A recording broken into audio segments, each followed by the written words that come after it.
to see all of you. Hope you are doing well.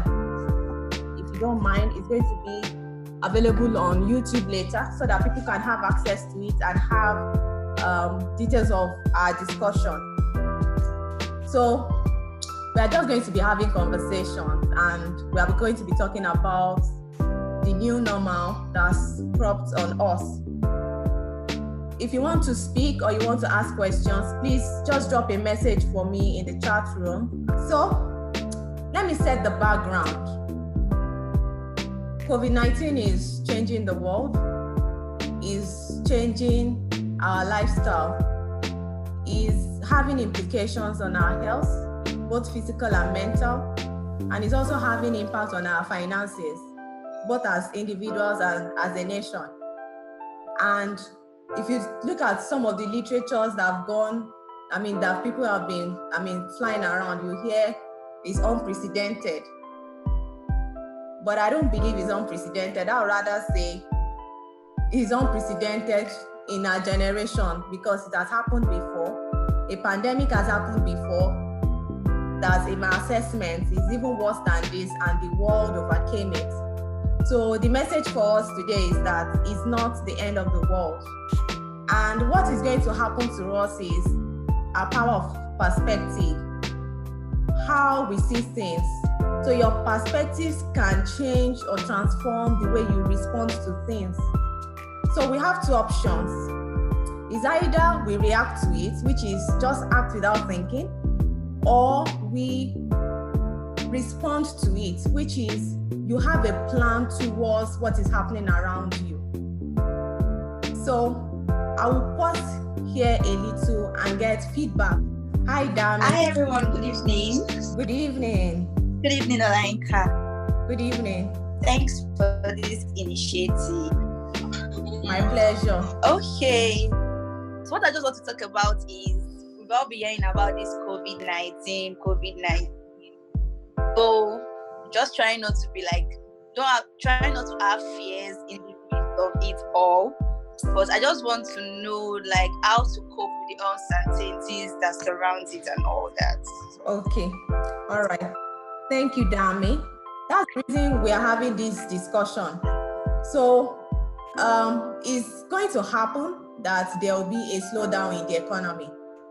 But how do we prepare for it as individuals, in our careers, in our finances, and how do we move from here is what we want to talk about. Like I said before, because, when you talk about crisis, you're talking about a change.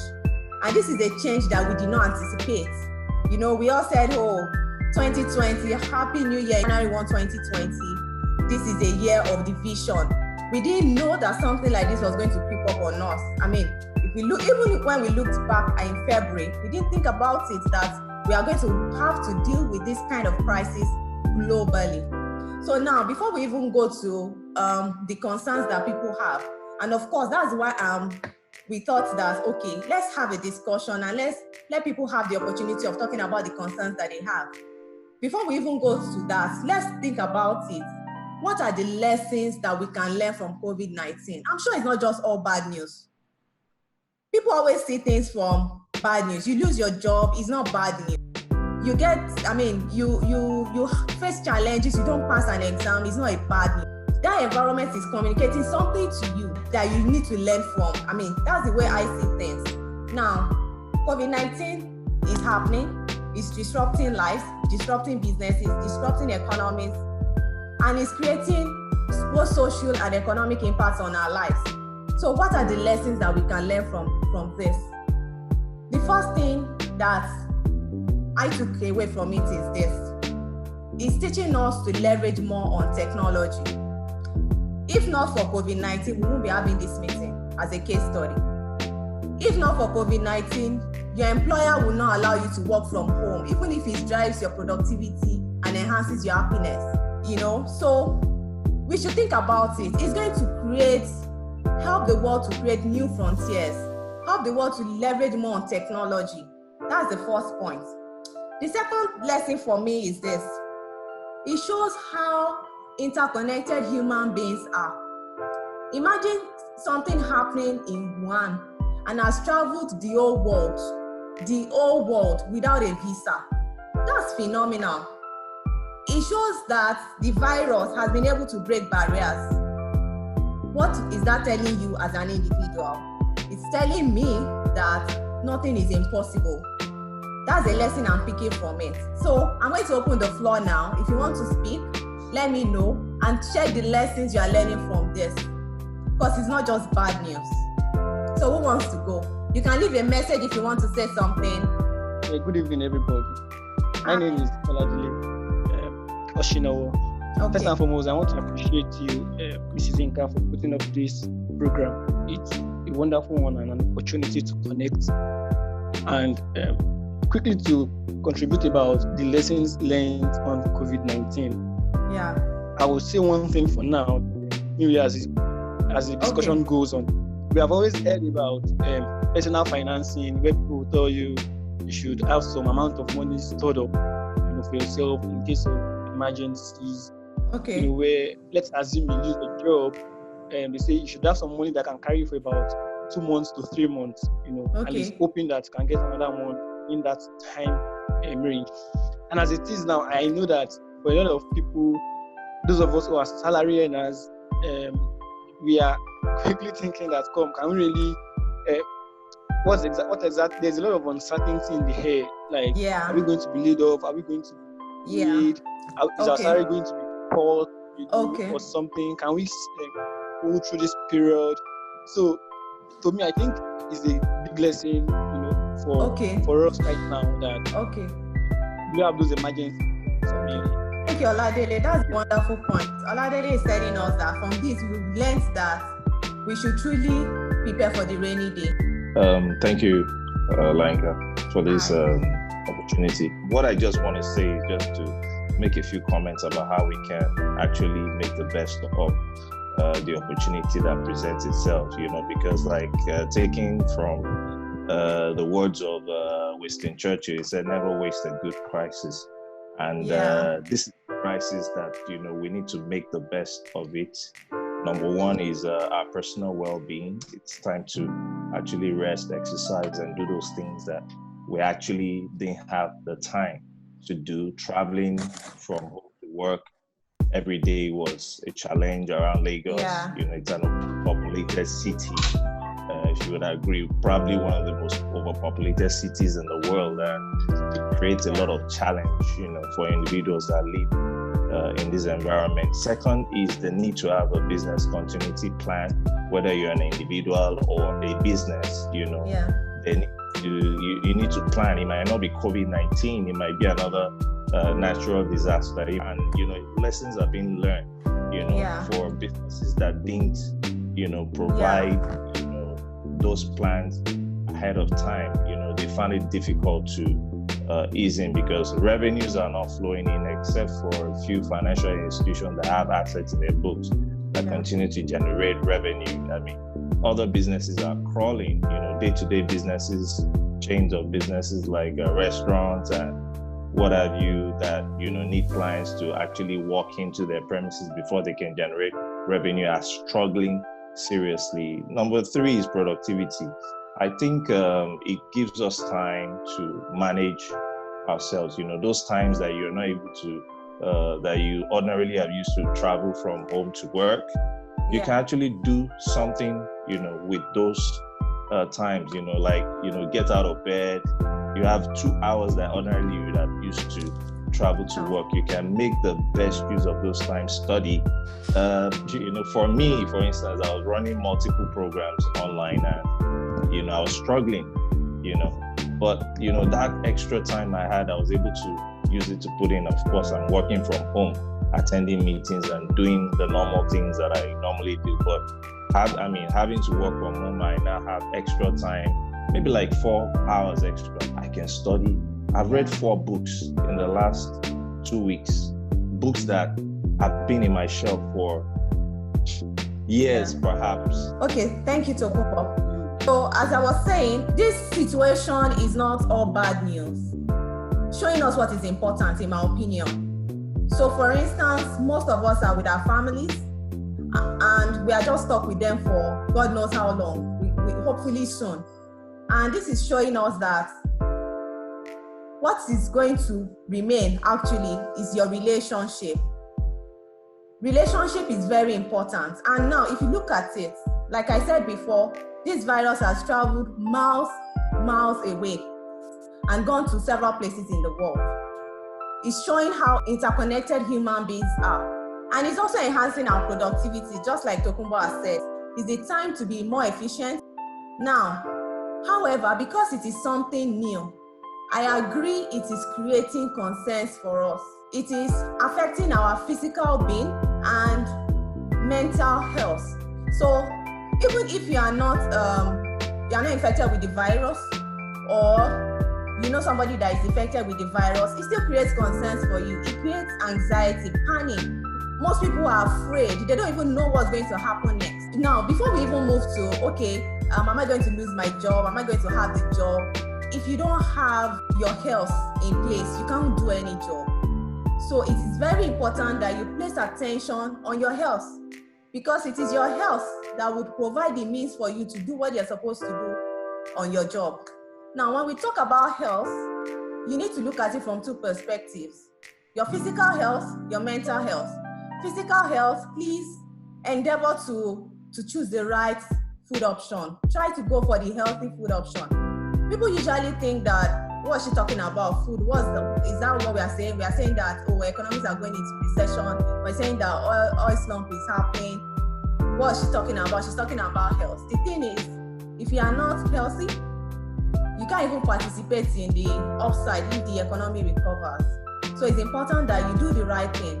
Now, because we are used to moving out of the house, working in the sun, walking to the office, having social relationships with people at work and all, it helps our mental well-being. So by being isolated at home with the same set of people, I saw one post recently that a man in Italy, they asked him, why are you on the street? You were asked to stay at home, and he said, no, I prefer to go and face COVID-19 because my wife is worse than COVID-19. Talking about your mental health, what should you be doing? You don't have to listen to all the news. You don't have to expose yourself to bad news, right? There's so much bad news flying around, so much panic being created, so much fear being created. You don't have to listen to everything. You can choose what you want to listen to. You want to know the number of cases, just go and check the number of cases. You want to know the number of people that have recovered, just go and do that. Don't expose yourself unnecessarily to bad news. So I see life as a zero-sum game. Zero-sum being that somebody's loss is another person's gain. So to be wise, I think it's good to position yourself to be amongst the people that are gaining in the crisis. Because some people would actually gain in this crisis. Think about it. Technology companies, health sector, they are the ones that will be in the win. Talking about your mental well-being again, just try to be positive. I think it's just a lesson that I've learned, over time. Most of you have listened to my story, you know my journey. There's nothing that happens to me that makes me worry. I think when you ask me that was my hobby, I'll say one of my hobbies is sleeping. Because no matter what happens to me in a day, I will sleep. And then I can wake up and pick it up from where I stopped. But if you can't, you can't add anything by worrying yourself to death. I'm sure most of us are worried. Am I going to lose my job? Am I going to be promoted? Am I going to suffer a pay cut? But what you realize is the more you worry, the more you create stress toxins in your system. And if you want to eventually gain from the upside that is going to happen, which will then you have to take care of what you're thinking about, because eventually what you think about becomes your reality. If you dwell so much on the negatives, you just realize that all those negative things that you're thinking about will happen to you. Now, like I said before, this is not the first time that the world is going to be facing a pandemic. I read the history of the one that happened in 1918, thereabouts. From the statistics, it's worse than what is happening now. And most of us do not even know that it happened. Why? Because the world recovered from it and the world moved on. So the same way, whilst we pray that God should heal the people that have infected the health workers, helping them out, we should also know that life is in phases. It's just a phase that will move. It's a phase, it's going to come and it's going to go. But how you position yourself during that phase is what matters. Yeah, we hear a lot of news. Oh, it's lockdown. There's global economic, some countries are already facing recessions. All prices are the lowest rock bottom. There's threat to healthcare. There's job loss. There's pay cut. There's this. There's that. There's that. Why don't you just focus on the positive? Why just look at the fact that when you look at a glass, like I have my water here, I'm always with my bottle. People will have different perspectives as to what's going on with this bottle. Some will say, oh, it's almost empty. But some will say, whoa, it's half full. There's something that I can still get from this. So it's the same way that our perspectives transform our lives and our world. So if you have the right perspective, you will position yourself to take advantage of what is going on. Now, let me tell you a story. Real life story, my story. I'm proud of this story because I overcame it. The global recession of 2008, 2009 was what caused my loss of my first job. And it was my first job. So imagine you're a fresh graduate. Nobody would ever think that you're going to lose your first job. I was working in a bank then. It gave me the opportunity of pursuing the career switch that I didn't have the courage to do, right? Working in the bank, I knew that I wanted more because I wanted to learn more. I wanted to challenge myself more. But because I was there, I was just comfortable being there. That period of my life was the most challenging in my career, but it's the one that gave me the greatest opportunity in my life. Every time I think about it, I used to joke with my husband that thank God they sacked me. Because if they had not sacked me, I would have just been there in my comfort zone. This is the time for you to learn the skills of the future. There are so many online courses available. Most organizations now are serious about building their assets, the people, by training them. Look for courses online of skill, right? Just, you have to develop, you have to self-invent, you have to rediscover yourself. The fact that you're isolated should give you the opportunity of thinking again about your life, about your plan. Do you have a plan? Do you have a career diary? Where are you on your roadmap? You know, it's not only organizations that should be doing budgeting. In your career budget, in your financial budget, where exactly are you? What amendments do you need to make? This is the opportunity for you to do it. Now, yes, don't think, oh, this girl, she's just so optimistic. There are going to be, some tough decisions taken at companies. Some people will definitely lose their jobs. But the fact is, if you see it the right way, which is my message, it's going to be a launching pad for you. From my experiences, those disappointments create an opportunity for you to come back big and come back strong. So there are some people that I know, they're probably stuck in their job. They don't have the courage to leave because, they have financial responsibilities and all. Companies may lay those people off. So how do you see it? Do you see it as an opportunity to grow a business? Do you see it as an opportunity to pursue that career switch you've always wanted? Or do you see it as an opportunity that, oh, my life has come to an end, and then you just give up on life? Pay cuts may happen. They may happen. How are you planning for those things? That's what you should be thinking about now. All right? Another thing is this. This is the time for you to cultivate your relationships. Because we have been so lost in work. Some of us don't even have relationship with our family members, with our friends. We've forgotten about them. This is the time to check up on those people. This is the time to help people. Now, think about it. There are so many people that are more hit with this situation than we are.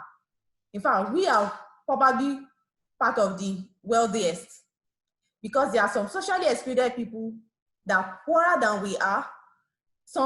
Most people in Nigeria, I can't give a percentage, right? But I know that most people in Nigeria earn their living daily. So just imagine what's going on with those people. They say there is a lockdown. You live in a house.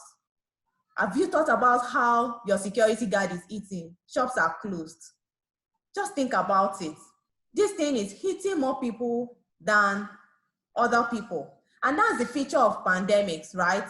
So let me pause here and let someone speak. Hello, good evening. Good evening. Thank you for this great platform. Yeah, I actually wanted to talk when you were asking about the lessons you learned, when you talked about leveraging tech and how interconnected human beings are. Please go ahead and make so what I wanted to chip in there was how we've invested in our healthcare system. I think now is another time to invest more in our healthcare system, because our leaders who are supposed to do this, they've always been seeking healthcare abroad and then leaving the poor healthcare system to the masses. But now we have nowhere to go. We are all locked down in this together. So I think we can take a cue from this and then improve on our primary, secondary, and tertiary healthcare system to further curb something like this, and also to give the masses access to better healthcare facilities. So that's just what I want to. Thank you so much. Thank you so much, Tolilokwe. You made a valid point. And in fact, you remember we said that this crisis has broken barriers. And I'll just re-echo what you said, because there's no we and us, right? There's no we and they. It's all of us. We are in this together. Everybody is stuck in their respective countries. It's how we have laid our beds that we'll lay on it. And you've made a valid point that it's important that we develop the healthcare system. This will probably teach, right, our generation that we should place attention on that sector, right, by proper funding. Hi, Sunday. Good evening, ma. Good evening. How are you? Good evening. Fine, ma. So my own take about this COVID-19 is number one. It has changed the business model. Yeah. So the idea of focusing on being a salary person and waiting at the end of the month to get something, you find out that number one, if you still believe in that mentality, one will be shooting him herself at the leg. Because for instance now, some people last month have not collected salary, and I wonder how they'll be able to cope in this present time. That's number one. Then two, as a youth, I'm seeing that there is a shift now in the conventional way of doing things, that the world is moving towards IT, and the need for us to embrace IT. You understand? I wish you the idea of waking up early in the morning, in the traffic for 3 hours, come in the night, and so on. We don't have time. So this orientation about our should change. So that's what I just have to say. Thank you, ma'am. Thank you very much, Sunday, for that contribution. You know, one of the things that we've said is that life is a zero sum, and some people's gain is some people's loss. So imagine how much Zoom has made. So that's what our thinking should be. How can I position myself to take the opportunities that this situation is presenting? Because there are so many opportunities. I mentioned technology, I mentioned healthcare. These have been, reiterated. So that's how we should be thinking. We should stop thinking about, my job, my salary. Why not have an entrepreneurial perspective? How many jobs can I create as a person? That's what our mentality should be. And if you think towards that direction, ideas will come. So let's take Philip. Good evening. I'm delighted to join this conversation. And I'm coming from 3 different perspectives. The little story you shared is really enlightening. Maybe that's the position I find myself, because even before this pandemic came up, I had little interest or no interest in my job, and maybe it will give me that little to make my next move. That's one. Nice. 2, I would say that sometimes we win, sometimes we learn, as presented by John C. Maxwell in his book. So any situation we find ourselves as individuals, is good we make good use of the opportunity and develop ourselves, so that this thing would, of course, be over. And once it's over, a lot of us are out there. So what are we doing at this point in time that would make us more employable even when this pandemic is over? as against when we are thinking about it. And the third one is that nature has its place, and nature must be given reference as and when due. So nature, life, and things that we cannot influence comes up, and whenever they come up, what do we do as individuals? Many of us just go down and then we continually think about it, whereas we are so sure that our thought process will not be a partial to that problem. So the big question I ask people that we converse on a daily basis is, anything you can't change, what do you do to it? You let it slide and you look for a better way of comforting yourself or making yourself better. And I think one of the ways I have adopted, and I'm employing everybody to adopt, is it's good we get across to our loved ones. We chat for maybe once in a week or twice in a month. It's good we use this period to get across to them. Not that the love we have for them is based on a particular point in time. It is just what has come, and then we can use it to build more bond. Thank you. Brian, let's hear you. Please, you have 1 minute. Okay, good evening, everybody. Good evening. Can you hear me? Perfectly, I can hear you. Okay, fine. I just want to say two things. Yeah, I know you mentioned the issue of bad news. People should focus on their health and what can we do out of all this. So I was looking at something when this COVID started and it got to this stage. I found out that at the end of the day, human beings are just so difficult. Check what is happening for Nigeria, for instance.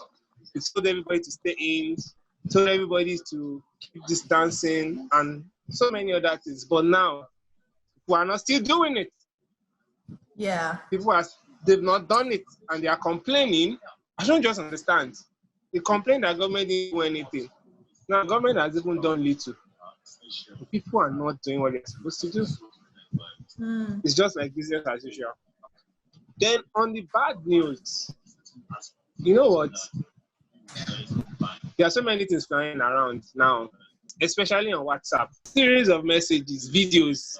In fact, you don't even know what to believe anymore. But the point is, like you said, if you're looking for information, you know where to look for it. Exactly. But at the same time, too, we all have to be abreast about what is happening. It's very, very important. Yeah, the news may be so bad, but we need to listen. We need to pick out 1 or 2 things from it so that going forward, we'll be able to know how we're going to go about ourselves. And lastly, this situation for me, is like resetting the world. Focus now should be on healthcare, on IT, on food. Food security. Yeah. Food security particularly, because see, all of us now, we are all holed up in the house. For those of us that are observing, we are in the house, we can't do anything, we can't move, we can't do anything, but we need to eat. And remember, the first thing a human being does is to survive. He just has to survive. Every other thing is secondary, whether you're PhD, whether you are having anything. But the first thing is that I want to survive. How do I survive? How do I get the next meal? Thank you so much, Brian, for your contribution. Brian has added an additional thing that we should pay attention to. He said food security. And of course, you know, Nigeria is import dependent. I mean, these are where the opportunities lie. Because think about it, if this pandemic persists, countries will produce for the sustenance of their own countries, right? Because nobody's going to produce for another country to eat. So we need to place attention on that. Now let's go to an interesting discourse. How has COVID-19 affected the workplace? How is it changing the narrative? Because like I said before, things are not going to remain the same. Even after the pandemic is over, things are not going to remain the same. Thank you, Olanyika, for this initiative. First of all, I want to say that this pandemic would have to challenge organizations to reassess their strategy as far as the workplace is concerned. Yeah. For instance, now, so many organizations they are not making the best use of their workforce. So I think that this pandemic now, it has made a lot of companies to look at the aspect of, okay, how can we make use of make the best of our employees. For instance, in my workplace now, the idea of business continuity was not strongly entrenched before now. But we have seen that this pandemic has pushed everybody to think beyond the line, look at how we can do things, how we can innovate to make sure that we become more productive in better ways. So also I want to add that on the professional aspect of it, we have all agreed that technology has greatly helped us to overcome to some extent this pandemic. And I want to also agree with you that we should now look at tailoring our career into the future of work. We should look at how we can align our present goals as far as our career is concerned, in line with what is actually going on in the world. What is the trend in the world? Okay, for instance, now as an auditor, I now have to look at how I can, look at auditing information systems, because I discovered that those are the things that actually matter compared to the traditional form of doing things. So generally speaking, I've learned a lot from this crisis, and I'm very confident that I'll be able to take the positive lessons from it, the opportunities from it, so that in the days after the COVID era, I can look back and say, yes, I was able to survive and take the lessons from it. Thank you very much. Thank you, Popola. Thank you so much. Banjo, let's hear you. Okay, so what I just wanted to chip in was that I really believe that we should really look at the opportunities in that this pandemic poses to us. Firstly, I feel it has changed the way we have meetings, most especially people that will have to like travel around before they can hold meetings and all, and then they have to take on virtual meetings, and it increases productivity in the sense that in a day now you can have up to like series of meetings just in and out of Zoom and all, and then it's quite productive. And also in the global sense, I believe that the pandemic is going to actually be over even sooner than we expect, in the sense that okay, people might be anticipating that if it lasts longer than 6 months, we're going to head into recession or something like that. But I feel like it's going to end so quickly, and then people have been looking at okay, let's look at 6 months and 9 months for the duration of this pandemic and all. But I feel like it will end so fast, and then the economy is going to bounce back, and we're going to fight this. We're going to recover from this. Thank you very much. Thank you, Banjo. I like that. Okay. Do we have any questions? Do you have questions or concerns that you want to raise? Yes. I actually have a question, but before I drop my question, I just want to make a comment and then I'll ask a question. It's more of a rhetorical question, and of course, if the answers to it will be very welcome. I wanted to say that it's time for us to leverage on opportunities that exist in the market, whether we like it or not. Business is going to continue. I already hear, the US government already planning to open the economy back because they believe that they can't go on, and they've seen from experience that, the curve around the globe is starting to flatten, meaning that the social distancing strategy is working, such that the infected people are either going to die, unfortunately, or they're going to get better, and then no new cases will come up. Eventually, they will come up with treatment, vaccine, or whatever. Like every other pandemic, it will come to an end, whether we like it or not. And we need to look along this perspective. However, whether you like it or not, I can see that people, based on sentiment, we're having a bearish market, and it's opportunity. I mean, there's some stock in the Nigerian Stock Exchange that you find out that, the prices have gone like 50%. And these are good stock. So people that have, the money market is not where to go to right now. The bond market is not doing well either. I think there are opportunities here. I mean, it depends on your risk appetite, of course, but I do think that a lot of people are not looking at this. And, before the market fully picks up, I think it's time to pick on some of those stocks. Now, my question is this.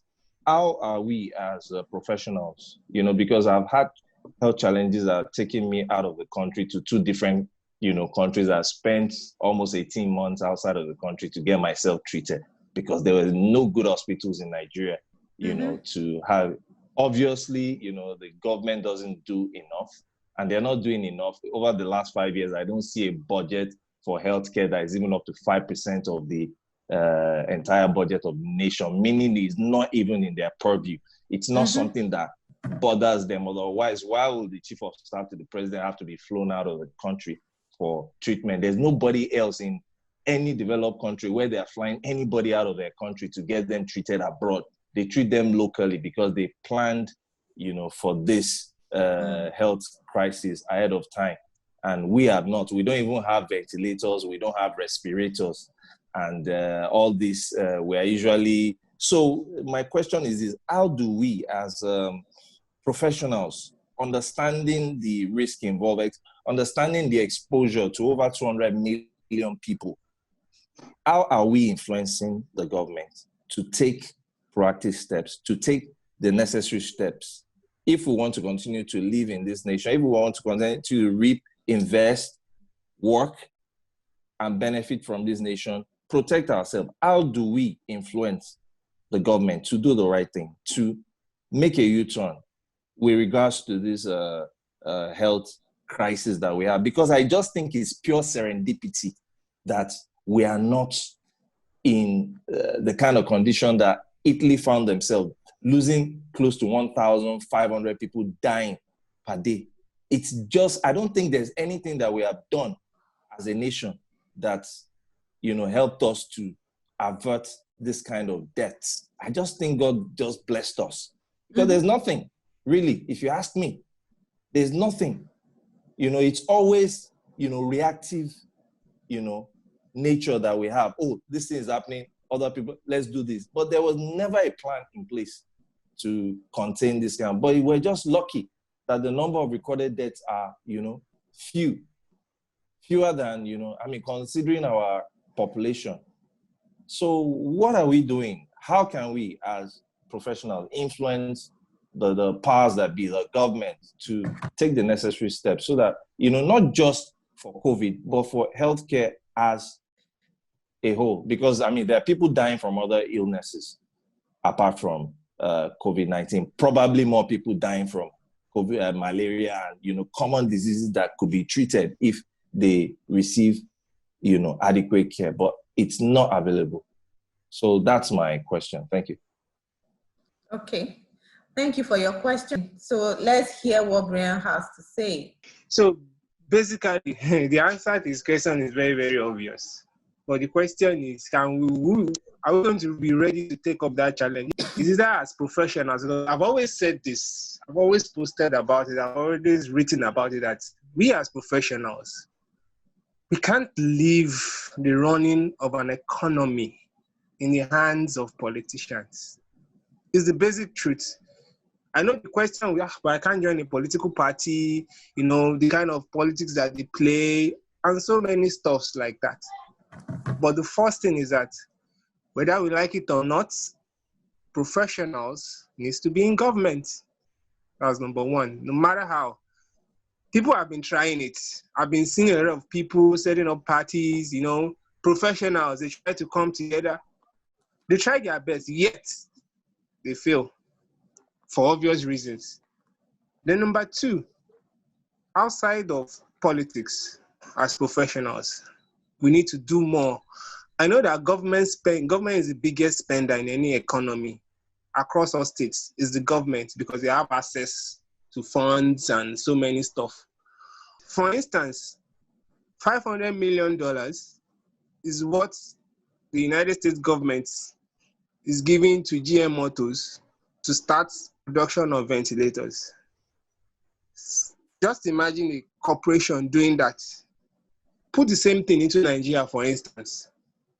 Which organization is ready, to pull out his might, to do something that, that could really help the country to move forward? I know it's a difficult thing, because of the kind of climate that we are, the kind of people that we are, the kind of government that we have, and maybe it's because of military rule. I don't know. I just don't know. But the truth is that this type of system that we are running, it won't take us anywhere. I must be sincere. See what is happening. Every state governor every month sends his commissioner of finance to just go and lend money. States are owing money, as in states are highly indebted. Most of them are not viable. So many states across the federation, they're just like that. I was looking at a state's finance some time ago and I was just shaking my head. I was like, what? So the issue is that professionals just have to get into government. Trump has gotten into government despite sentiments. He's an entrepreneur. He got there. And he's doing his thing, whether people like him or not. He's still doing his thing. Professionals have to be in government. And if you're not in government, if you're outside, you have to push your might. Thank you very much. What I would like to say is this, that leadership is a representation of followership. I'm always careful to speak about, appraisals of government because they are picked from the society. And I like what you said, that it's because of the kind of people that we are. And think about it. One of the reasons why C.L.E.A.N as an initiative is being pushed forward is because as the new generation, we have to change our mindset. We have to change the way we think and the way we do things. So you might just think this gathering is just a gathering of professionals, right? So everything, success is a accumulation of several steps, different processes. And a country cannot just wake up by being successful if there is no development in human resources, which is who we are. And that is why we are saying, let's change our mindset. Let's build ourselves up for the future. I'd like to invite my husband, he's on this call, to hear his perspective. Oh, thank you, Olayin. Well, basically, I would like to say that, well, it's unfortunate the fear that has created in us. As you know, I've been in this house for 25 days now, even before the lockdown, because I was reading too much negative news and I was scared. And that's where my own experience comes in, that you have to be careful what we come to. So I was consuming so much, I was researching so much, and I was getting so much news. So I was so scared I got in earlier than the government lockdown. So I also encourage that we stay off negative news. There's no way about it. Garbage in, garbage out. So in this, while I've been at home, I've developed all sorts of symptoms of COVID psychologically, right? Because of what I've heard and different news I've seen. So I will encourage us, please, as much as possible. So what I do right now in the morning, I go to check the news. At night before I sleep, I check the news, and I get the numbers, and I pray. That aside, the positive again for me is this. After this, every world power will come to reassess their investment in China. And if they don't go to China, where else will they go to? Africa. We have the numbers and we have the people. So I'm thinking as a businessman that the next hub, and they've been saying before now that Africa is the next place to be. As professionals, we should start thinking about how to position ourselves for opportunities that will come in IT, in agriculture, in production, and all of that. You can imagine the trade war between America and China that is going right now. So I was reading lately and I heard that, it was my wife that told me that 90% of production in the world come from China. That means all of us, we are slaves to China. Something must change, and I'm thinking, I don't know what that is. After this experience, something must change, and that's my own opinion. Thank you, guys. Please, if you have any question, can you ask your question? I have a comment. Okay, please go ahead. Okay, good evening, all. Good evening, everybody. My name is Geke Lulua Andrew. I share most of the things Mr. Toyosi Oyetunji talk about. This experience was a shocker for me. It wasn't something I just imagined. But the truth about it is it's also an opportunity for me. I will tell you that for the past 2 weeks, I've been home. I've done some training online, and I've done some personal business. I'm talking about, I've done some professional service, try to do like a business advisory for a small SME within my locality, and it fetched me something. And it will surprise you that I've just been doing 8 to 5. I don't think I've really been thinking about this side also. So beyond 8 to 5, what are you doing with your life? And that is the question I'm throwing to the house today. The question is, when the 8 to 5 is no longer available, what do you do with your life? On the part of family, this experience has made me to realize that there is a gap between me and my children, which I think it's a major lesson for me, that I should be bonding with my children at least once a day. Even if it is 30 minutes, it goes a long way to have felt those children. Sorry, it's just for everybody that's a family man there. It's something that is very important and it's essential. And on the side of the business environment, most business organizations have not really activated their BCP plan. They've not seen the reality of how it works. And it will shock you that they are beginning to see that it can actually work. If they are not even in the office, they can do a lot of things. I already started my Q1 report, and I'm almost done, and I'm not in the office, and transaction is taking place, and everybody is working, though not as perfect as it ought to be. So we can do a lot, and it's also a wake-up call that we should think ahead. Yeah. Thank you very much, Thank you. Olayinka. Thank you very much. We are going to be doing this every week through the period of the lockdown. It will give us opportunity to network, to discuss topics. The next week, we are going to have 2 guests that will be talking to us about our personal financial planning. I know we can't be talking about physical well-being if we don't have, assurance that there's money in the bank account. So we are going to have 2 experts, 2 portfolio managers, come and tell us what we should be doing now, how to prepare for the future, and what to learn from this. Does anybody want to, let me know, give me a feedback as to what they've learned? Okay, thanks for bringing up this meeting, and I really learned a lot, getting to hear from different people, hearing different people's perspective.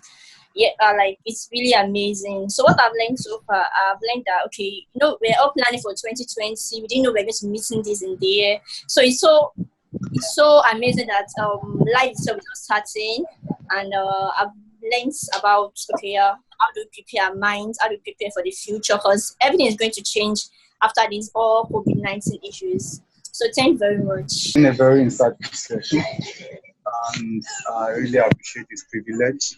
The few things I just want to say in this moment is that COVID-19 has come as a leveler. It has shown us that white is not in any way superior to black. We can see Cuban doctors going to Italy to help them, and we see that this time around they cannot come with their racism chants the way they used to do in time past. People are saying, "Oh, Africa is actually immune because we are black." Now it's in Nigeria, it's all over, so everybody can see it.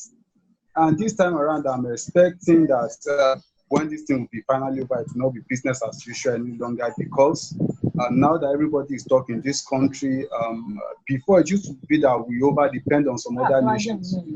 We rely on the health care system in UK to take care of our presidents.